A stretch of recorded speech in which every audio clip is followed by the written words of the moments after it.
मित्रों नमस्कार। मैं पंडित मार्कंडेय दुबे अपने YouTube चैनल वास्तु बोकारो दर्शन के माध्यम से आप सभी का हार्दिक स्वागत करता हूं। मित्रों, आज मैं आप सबों के समक्ष देवताओं के गुरु बृहस्पति के उदय होने पर एपिसोड लेकर प्रस्तुत हूं। चूंकि देवताओं के गुरु बृहस्पति शनि की राशि मकर में नीच राशि में आकर के सूर्य के साथ संबंध होने पर अस्त हो गए थे। अब देवताओं के गुरु बृहस्पति का उदय अर्थात ये अस्त से उदित होंगे 13 फरवरी 2021 को। जब कोई ग्रह अस्त होता है अर्थात वह सो जाता है, और जब उदित होता है तो वह जग जाता है, और जब जगता है तो उसके कार्य करने की क्षमता दोगुनी चौगुनी रफ्तार से बढ़ जाती है। जैसे कोई व्यक्ति सोया हुआ हो और अचानक उसकी नींद खुल जाए, वह जग जाए तो हड़बड़ा के काम करता है।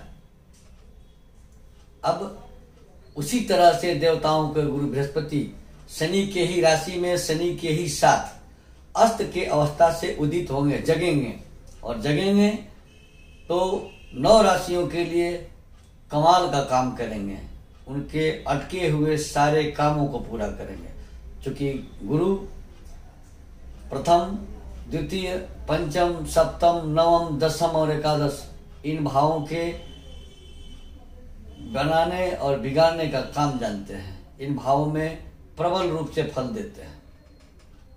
अब गुरु किन 9 राशियों के लिए अच्छे हैं और किन 3 राशियों के लिए खराब हैं, मेरे इस एपिसोड में 12 राशियों के ऊपर चर्चा होगा कि 12 राशियों को क्या क्या मिलेगा, क्या क्या नहीं मिलेगा।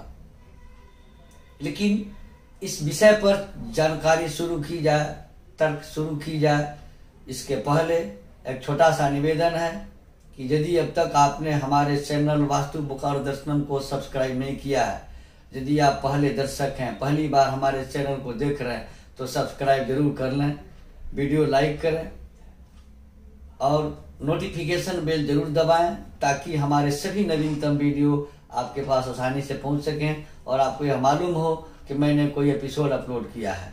वीडियो अधिक से अधिक लोगों को शेयर करें। मित्रों, शनि के साथ गुरु अर्थात गुरुदेव शनि की मकर राशि में नीच होते हैं और शनि के साथ में है, तो यहाँ एक राजयोग बन रहा है, नीच भंग राजयोग। उसका फल तो गुरु देंगे ही, साथ ही ये अष्ट से उदित होंगे। तो जो ग्रह सो करके उठता है, अष्ट से उदित होता है, उसकी कार्य क्षमता जो है वो दोगुनी चौगुनी हो जाती है। इस परिप्रेक्ष्य में सबसे पहली राशि है मेष राशि। मेष राशि के 10वें भाव में, जो मेष राशि के 9 और 12 यानी भाग्य भाव का अधिपति कर्म भाव में स्थित है, कर्मेश के साथ स्थित है, और उस भाव में नीच भंग राजयोग के साथ साथ शशक नामक राजयोग शनि के द्वारा बन रहा है। 10वां भाव कर्म भाव होता है, राज्य भाव पिता का घर, पद प्रतिष्ठा मान और सम्मान का घर होता है। अब शनि और गुरु के नीच भंग राजयोग का फल मेष राशि के जातक मुख्य मान सम्मान पद प्रतिष्ठा में वृद्धि कराएगा, कर्म क्षेत्र में वृद्धि कराएगा, प्रमोशन दिलाएगा, नई ऊंचाइयां प्राप्त होंगी, परिवार में खुशहालियां आएंगी। क्योंकि गुरु द्वितीय चतुर्थ और षष्ठ भाव पर नजर रख रहे हैं। द्वितीय भाव वाणी का होता है, कुटुंब का होता है, धन का होता है, तो परिवार में वृद्धि और धन की वृद्धि होगी। चतुर्थ भाव माँ का होता है, भूमि भवन वाहन का होता है, माँ से उत्तम संबंध और भूमि भवन वाहन के अच्छे सुख प्राप्त होंगे।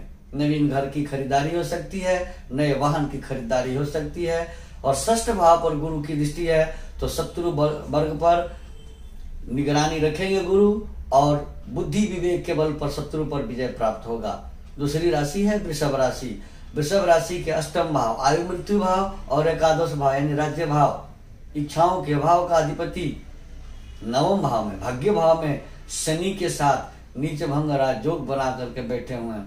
भाग्य भाव पर स्थित शनि और गुरु, भाग्य भाव में स्थित गुरु का दृष्टि जो है वो तन भाव पर है। अगर कोई पुरानी बीमारी से वृषभ राशि के जातक ग्रसित थे तो बीमारी में राहत मिलेगी, उनको आराम मिलेगा।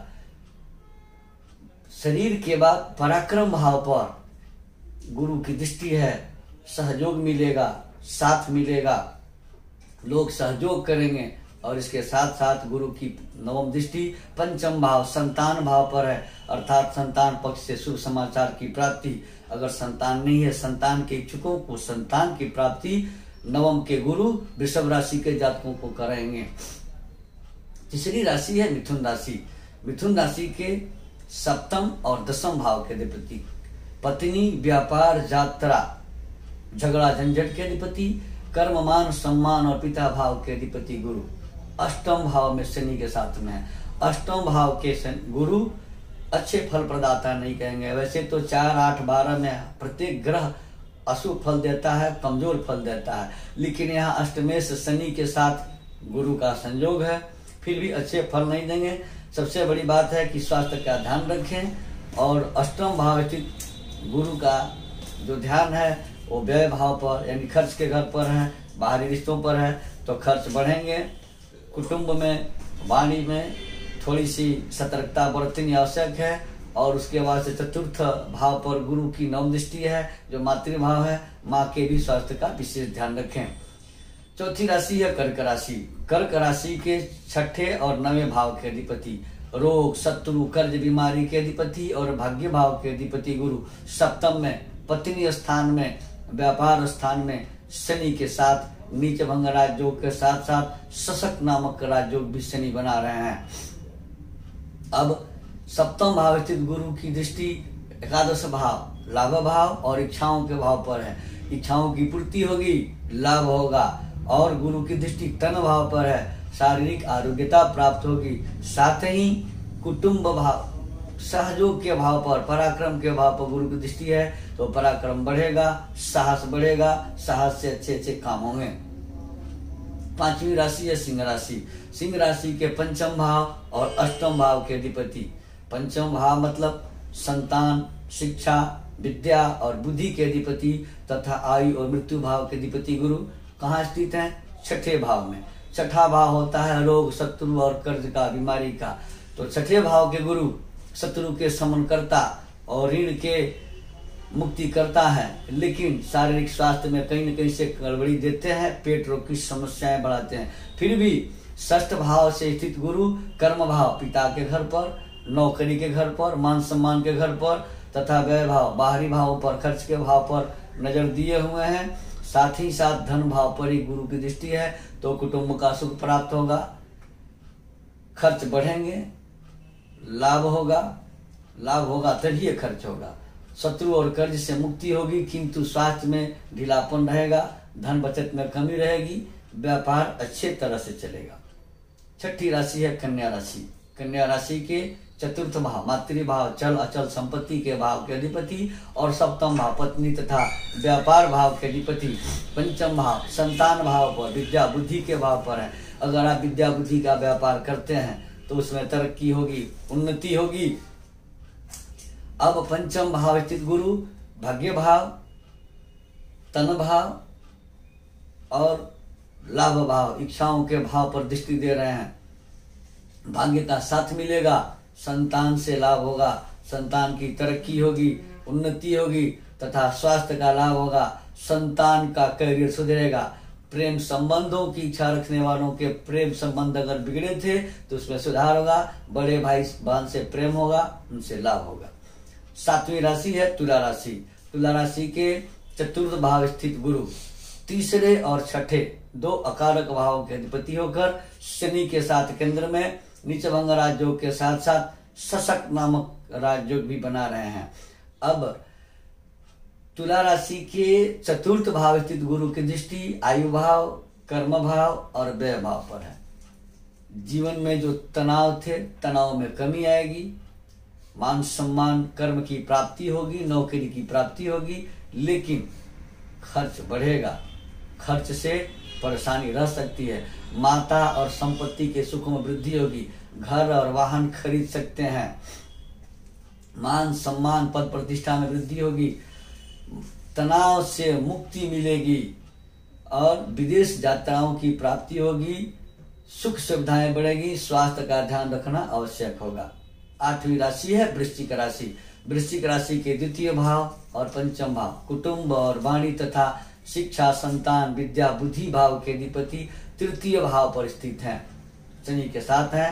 तृतीय भाव स्थित गुरु की दृष्टि सप्तम भाव, नवम भाव और एकादश भाव पर है। सप्तम भाव पति, पत्नी, जीवन साथी, व्यापार का घर है, तो नवम भाव भाग्य भाव है और एकादश भाव इच्छाओं का है और लाभ जस का है।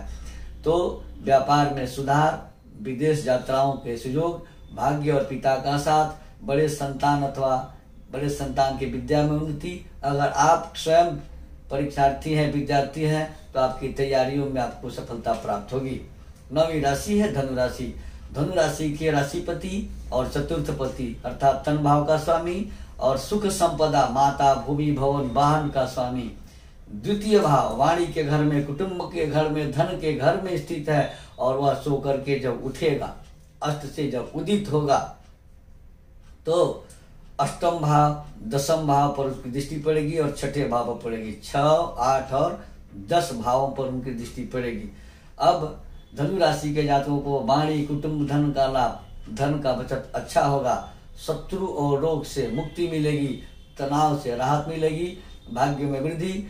वैवाहिक जीवन में अगर कटुता थी तो वैवाहिक जीवन में, संबंधों में मधुरता आएगी।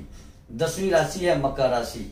मकर राशि के 12वें भाव और तीसरे भाव के अधिपति व्यय और पराक्रम भाव के अधिपति मकर राशि में। मकर राशि के अधिपति शनि के साथ नीच भंग राजयोग के साथ साथ सशक नामक राजयोग बना रहे हैं और इन 2 राजयोगों का फल इन्हें मिलेगा।